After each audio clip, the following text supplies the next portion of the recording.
ಇದು ಬ್ರ್ಯಾಂಡ್ ಬೆಂಗಳೂರನ್ನು ಮಾಡ್ತೀನಿ ಅದಂಥವರ ಕಥೆ ಇದು ಬೆಂಗಳೂರನ್ನು ಸಿಂಗಾಪುರ್ ರೀತಿಯಲ್ಲಿ ಮಾಡ್ತೀವಿ ಅನ್ನೋಂಥವರ ಕಥೆ ಇದು.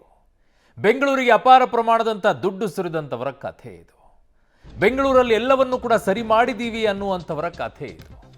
ಬೆಂಗಳೂರಿನಲ್ಲಿ ಮತ್ತೆ ಮಳೆ ಶುರು. ರಾತ್ರಿ ಮಳೆಗೆ ಸುಧಾರಿಸಿಕೊಳ್ಳುವಷ್ಟರಲ್ಲಿ ಈಗ ಮತ್ತೆ ಮಳೆ ಆರಂಭವಾಗಿದೆ.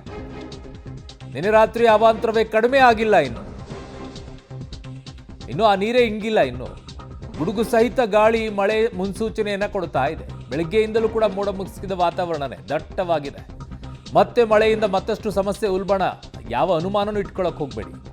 ಯಾಕೆ ಅಂತಂದ್ರೆ ಇರೋ ತಗ್ಗು ಪ್ರದೇಶಗಳಲ್ಲಿ ಈಗಾಗಲೇ ನೀರು ಹೋಗಿ ಅಲ್ಲಿ ಆಗಿರುವಂಥ ಅವಾಂತರಗಳೇ ಬೇರೆ. ತದನಂತರ ಅದನ್ನು ನೀರು ಆಚೆ ಹಾಕುವ ಅಷ್ಟರಲ್ಲಿಗೆ ಮತ್ತೆ ನೀರು ಬರುತ್ತೆ ಅಲ್ಲಿಗೆ. ಅದೇ ನೀರನ್ನೇ ಇನ್ನೂ ಕಡಿಮೆ ಮಾಡಿಲ್ಲ. ಮೋಟ್ರ್ ಹಾಕಿ ಪೈಪ್ ಹಾಕಿ ನೀರು ಆಚೆ ಹಾಕುವಂಥ ಕೆಲಸ ಮಾಡ್ತಾ ಇದ್ದಾರೆ. ಯಾವ ಪರಿಸ್ಥಿತಿಗೆ ಹೋಗ್ತಾ ಇದೆ ಬೆಂಗಳೂರು ಅಂತ ಹೇಳಿ, ಇದರ ಪರಿಣಾಮಗಳೇನಾಗುತ್ತೆ ಅನ್ನುವಂಥ ಅರಿವು ಕೂಡ ಇಲ್ಲ. ಮಳೆ ಬಂದಾಗ ಒಂದಿಷ್ಟು ಅನುಭವಿಸ್ತಾರೆ, ಆಮೇಲೆ ಹೋಗುತ್ತೆ ಬಿಡು ಅನ್ನೋ ರೀತಿಯಲ್ಲಿ.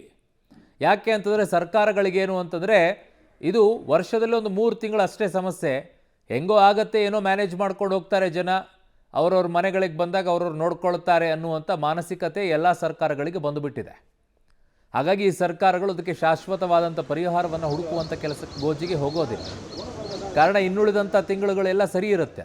ಸಾಯಿ ಲೇಔಟ್ ಪ್ರತಿ ಬಾರಿನೂ ಹೇಳ್ತೀವಿ, ಮಳೆ ಬಂದಾಗ ವಿಲ್ಸನ್ ಗಾರ್ಡನ್ ಪ್ರತಿ ಬಾರಿನೂ ಹೇಳ್ತೀವಿ, silk board again, Manyata tech park again, Thanisandra, HSR layout, Indiranagar, Nagavara, ಕೆಲವು ಕಡೆಗಳಲ್ಲಿ ಆಗ್ತಾ ಇರುವಂಥ ಕಾಮಗಾರಿಗಳ ಪರಿಣಾಮ ಇರುವಂಥ ಮೋರಿಗಳನ್ನೆಲ್ಲ ಬ್ಲಾಕ್ ಮಾಡಿಟ್ಟಿದ್ದಾರೆ. ಅದರ ಪರಿಣಾಮ ಹರಿದು ಹೋಗಬೇಕಾಗಿರುವಂಥ ನೀರು ಹರಿದು ಹೋಗೋಕ್ಕಾಗ್ತಾ ಇಲ್ಲ, ಬ್ಲಾಕ್ ಆಗಿ ಕೂತ್ಕೊಳ್ತಾ ಇದೆ. ಮನೆಗಳನ್ನು ಕಟ್ಕೊಂಡಿರುವಂಥವ್ರು ಅಲ್ಲಿ ಹರಿಯುವಂಥ ಮೋರಿಗಳನ್ನು ಬ್ಲಾಕ್ ಮಾಡಿ ಇಟ್ಕೊಂಡು ತಮಗೆ ಹೇಗೆ ಬೇಕೋ ಹಾಗೆ ಮಾಡ್ಕೊಂಡಿದ್ದಾರೆ. ಎಲ್ಲರೂ ಇದಕ್ಕೆ ಜವಾಬ್ದಾರಿ, ಎಲ್ಲರೂ ಅನುಭವಿಸಲೇಬೇಕು ಇದನ್ನು.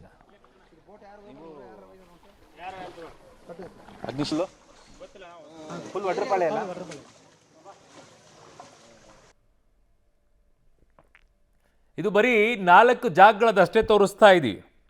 ಈಗ ಜಸ್ಟ್ ನಿಮ್ಗೊಂದು ಸ್ಯಾಂಪಲ್. ಇದು ಪಿಕ್ಚರ್ ಬಿಡಬೇಕಾದಂಥ ಸಂದರ್ಭದಲ್ಲಿ ಒಂದು ಟ್ರೇಲರ್ ಅಂತ ಇರುತ್ತೆ ಅಲ್ಲ, ಹಾಗಾಗಿ ಟ್ರೇಲರನ್ನೇ ಮುಂದೆ ಇಟ್ಟಿದ್ದೀವಿ. ಏನಾಗಿದೆ ಪರಿಸ್ಥಿತಿ ಅನ್ನೋದು ನೋಡ್ಕೊಳ್ಳಿ ಈ ಏರಿಯಾಗಳಲ್ಲಿ.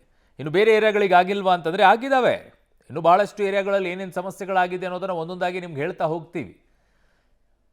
ಸೊ ಮೊದಲನೇದಾಗಿ ಸಾಯಿ ಲೇಔಟ್ನ ಪರಿಸ್ಥಿತಿಯನ್ನು ನೋಡೋಣ. ಬೆಂಗಳೂರಿನಲ್ಲಿ ಮಹಾಮಳೆಗೆ ಆಗಿರುವಂಥ ಅನಾಹುತ ಡಿಟೇಲ್ ಆಗಿ ಹೋಗೋಣ.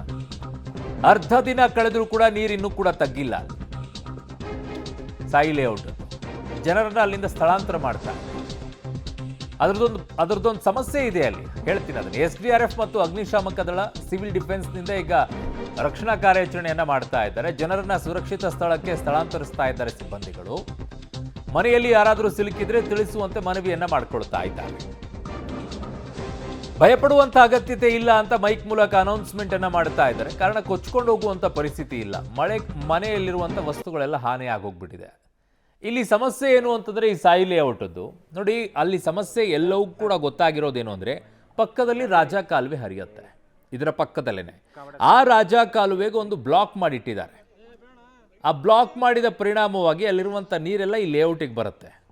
ಅದೇನೋ ಕಾಮಗಾರಿ ಮಾಡ್ತಾ ಇದ್ದೀವಿ ಅಂತೇಳಿ ನಾವು ಕೇಳಿದ್ವಪ್ಪ. 4-5 ವರ್ಷಗಳಿಂದ ಆ ಕಾಮಗಾರಿ ನಡೀತಾ ಇದೆ ಅನ್ನೋದನ್ನೇ ಕೇಳಿದ್ದೀವಿ ನಾವು.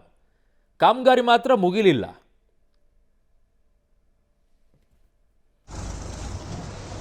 ಬೆಂಗಳೂರಿನ ಸಾಯಿ ಲೇಔಟ್ಗೆ ಜಲಕಂಟಕನೇ ಎದುರಾಗಿದೆ ಅಂತ ಹೇಳ್ಬೋದು. ಬೆಳಿಗ್ಗೆಯಿಂದಲೂ ಕೂಡ ರಕ್ಷಣಾ ಕಾರ್ಯಾಚರಣೆ ಮಾಡ್ತಾ ಇದ್ದಾರೆ. SDRF ದಳದವರಾಗಲಿ, ಸಿವಿಲ್ ಡಿಫೆನ್ಸ್ನವರಾಗಲಿ, ಅಗ್ನಿಶಾಮಕ ದಳದವರಾಗಲಿ ರಕ್ಷಣಾ ಕಾರ್ಯಾಚರಣೆ ಮಾಡ್ತಾರೆ. ತುಂಬ ಜನ ನೂರಾರು ಮನೆಗಳಲ್ಲಿ ಗ್ರೌಂಡ್ ಫ್ಲೋರ್ಗಳಲ್ಲಿ ಸಿಗಾಕೊಂಡಿದ್ದಾರೆ. ಅವ್ರನ್ನ ರಕ್ಷಣೆ ಮಾಡುವ ಕಾರ್ಯಾಚರಣೆ ಸುಮಾರು 2-3 ಗಂಟೆಯಿಂದಲೂ ಕೂಡ ನಡೀತಾ ಇದೆ. ಹಾಗೆ JCB ಮೂಲಕ ನೀರು ತೆಗೆಯುವಂಥ ಕೆಲಸವೂ ಕೂಡ ನಡೀತಾ ಇದೆ. ಯಾರೆಲ್ಲ ಬರ್ತಾ ಇಲ್ವೋ ಅವ್ರಿಗೆ ಅಲ್ಲಲ್ಲೇ ಫುಡ್ ಪ್ರೊವೈಡ್ ಮಾಡುವಂಥ ಕೆಲಸವನ್ನು ಕೂಡ ಅಗ್ನಿಶಾಮಕ ದಳದವರು ಮತ್ತು ಸಿವಿಲ್ ಡಿಫೆನ್ಸ್ ಅವರು ಮಾಡ್ತಾ ಇದ್ದಾರೆ. ನಮ್ಮ ಜೊತೆ ಸಿವಿಲ್ ಡಿಫೆನ್ಸ್ನ ಅಧಿಕಾರಿಯಾಗಿರುವಂತಹ ಡಾಕ್ಟರ್ ಆಂಟೋನಿ ಅವರಿದ್ದಾರೆ. ಸರ್, ಯಾವ ರೀತಿ ಕಾರ್ಯಾಚರಣೆ ನಡೀತಾ ಇದೆ? ನೋಡಿ, ನಮ್ಗೆ ಇನ್ಫಾರ್ಮೇಷನ್ ಬೆಳಗ್ಗೆ ಬಂತು. ಅದಕ್ಕೆ ನಮ್ಮ ಇಮಿಡಿಯೇಟ್ ನಮಗೆ ಮೆಸೇಜ್ ಬರ್ತಾ ಹೆಡ್ ಕ್ವಾರ್ಟರ್ಸಿಂದ, ನಮ್ಮ HQ ಡಿವಿಷನ್ ಇದು ಹೆಡ್ಡಿಂದ. ಸೊ ನಾವೆಲ್ಲ ಒಂದು 10-15 ಜನ ಸಿವಿಲ್ ಡಿಫೆನ್ಸ್ ಬಂದಿದ್ದೀವಿ. ಇಲ್ಲಿ ಏನು ಒಂದು 3-4 ಬೋಟ್ ಇದೆ ಫೈರ್ ಡಿಪಾರ್ಟ್ಮೆಂಟಿಂದ, SDRF ಇಂದ. ಇವಾಗ ನಾವು ಅಟ್ಲೀಸ್ಟ್ ಒಂದು ಸಿವಿಲ್ ಡಿಫೆನ್ಸಿಂದ ಅಟ್ಲೀಸ್ಟ್ ಒಂದು 100-150 ಜನಕ್ಕೆ ನಾವು ರೆಸ್ಕ್ಯೂ ಮಾಡಿದ್ದೀವಿ, ಮನೆಯಿಂದ ಆಚೆ ತಂದಿದ್ದೀವಿ. ಕೆಲವರಿಗೆ ಫುಡ್ ಇದು ಊಟದ ತಿಂಡಿ ವ್ಯವಸ್ಥೆ ಮಾಡಿದ್ದೀವಿ, ನೀರು ವ್ಯವಸ್ಥೆ ಮಾಡಿದ್ದೀವಿ. ಅಂಥ ಅನಾಹುತ ಏನಾಗಿಲ್ಲ. ಆದರೆ ತುಂಬ ಜನ ಇದರಲ್ಲಿ ಸಿಗಾಕೊಂಡ್ರೆ ಅಟ್ಲೀಸ್ಟ್ 5 ಅಡಿ ನೀರು ಮೇಲೆ ಬಂದಿದೆ, ಮನೆ ಒಳಗಡೆನ 5 ಅಡಿ ನೀರು ಮೇಲೆ ಬಂದಿದೆ. ಸೊ ಆದಷ್ಟು ಬೇಗ ನಾವು ಎಷ್ಟು ಕ್ಲಿಯರ್ ಮಾಡಬೇಕೋ ಅದನ್ನು ನಾವು ಮಾಡ್ತಾ ಇದ್ದೀವಿ ಇವಾಗ ಸಿವಿಲ್ ಡಿಫೆನ್ಸಿಂದ. ನೀವು ಬಂದಾಗ ನೀರು ತುಂಬಾ ಇತ್ತು, ಈಗ ಸ್ವಲ್ಪ ಪ್ರಮಾಣ ಕಡಿಮೆ ಆಗಿದೆ. ಅಷ್ಟೊತ್ತಿನ 2-3 ಗಂಟೆಗಳ ಕಾಲ ಕಾರ್ಯಾಚರಣೆ, ಇದ್ರ ಬಗ್ಗೆ ಹೇಳೋದಾದ್ರೆ ಕಾರ್ಯಾಚರಣೆ ಏನಂತ ಹೇಳಿದ್ರೆ ಇದನ್ನು ಕಂಬೈನ್ಡ್ ಆಗಿ ಮಾಡ್ತೀವಿ. ಫೈರ್ ಡಿಪಾರ್ಟ್ಮೆಂಟ್ ಮತ್ತು ಸಿವಿಲ್ ಡಿಫೆನ್ಸಿಂದ ನಾವು ಕಂಬೈನ್ ಮಾಡಿ ಇದನ್ನು ಈ ಕೆಲಸ ಮಾಡ್ತಾ ಇದ್ದೀವಿ. ಫೈರ್ ಡಿಪಾರ್ಟ್ಮೆಂಟ್ ಬೋಟ್ ಎಲ್ಲ ನಮಗೆ ಕೊಟ್ಟಿದ್ದಾರೆ ಸೇವ್ ಮಾಡಲಿಕ್ಕೆ. ಈ ಎಲ್ಲ ಸೇರಿ ಫಸ್ಟ್ ಆಫ್ ಆಲ್ ನೀರು ತುಂಬಿಟ್ಟಿದೆ, ಕಂಪ್ಲೀಟ್ ತುಂಬಿಟ್ಟು ನಡೆಯೋಕ್ಕಾಗಲ್ಲ. ಕೆಲವು ಸಲ ನಾವು ಬೆಳಗ್ಗೆ ಚಾನ್ಸ್ ಇದೆ, ಆದರೆ ನಾವು ಸೇಫಾಗಿ ಅವ್ರನ್ನ ಜನಗಳನ್ನ ಒಳಗಡೆ ಯಾರ್ಯಾರು ಇದ್ದಾರೆ ಫಸ್ಟ್ ಫ್ಲೋರಲ್ಲಿ ಅವ್ರನ್ನೆಲ್ಲ ಕೇರ್ ಮಾಡ್ತಾ ಇದ್ವಿ. ಇವಾಗ ಭಾಳ ಬೇಗ ಆಗ್ಬೋದು, ಆದಷ್ಟು ಬೇಗ ನಾವು ಮಾಡೋಕ್ಕೆ ನಾವು ಟ್ರೈ ಮಾಡ್ತಾ ಇದ್ವಿ. ನೀರು ಹೋಗೋದಕ್ಕೆ ಇನ್ನು ಎಷ್ಟೊತ್ತಾಗುತ್ತೆ? ನೀರು ಇಲ್ಲಿಂದ ಹೋಗಬೇಕು ಅಂದರೆ ಒಂದು 2-3 ಗಂಟೆ ಆದರೂ ಬೇಕು. 2-3 ಗಂಟೆ ಆದರೂ ಆಗ್ತದೆ. ಸ್ವಲ್ಪ ಕೆಳಗಡೆ ಆಗಿದೆ, ಇವಾಗ ಕೆಳಗಡೆ ಬಂದಿದೆ.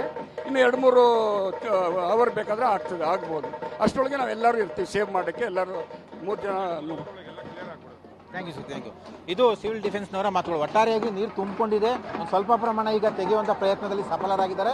ಇನ್ನೂ 2-3 ಗಂಟೆಗಳ ಕಾಲ ಕಾರ್ಯಾಚರಣೆ ನಿರಂತರವಾಗಿ ಮಾಡಿದ್ರೆ ನೀರು ಹೋಗುತ್ತೆ, ಸ್ಥಳೀಯರ ರಕ್ಷಣೆಯೂ ಕೂಡ ಆಗುತ್ತೆ. ಕ್ಯಾಮ್ರಾಮನ್ ಮುನಿರಾಜು ಜೊತೆ ಮಸೂದ್ ಪಬ್ಲಿಕ್ ಟಿವಿ, ಬೆಂಗಳೂರು.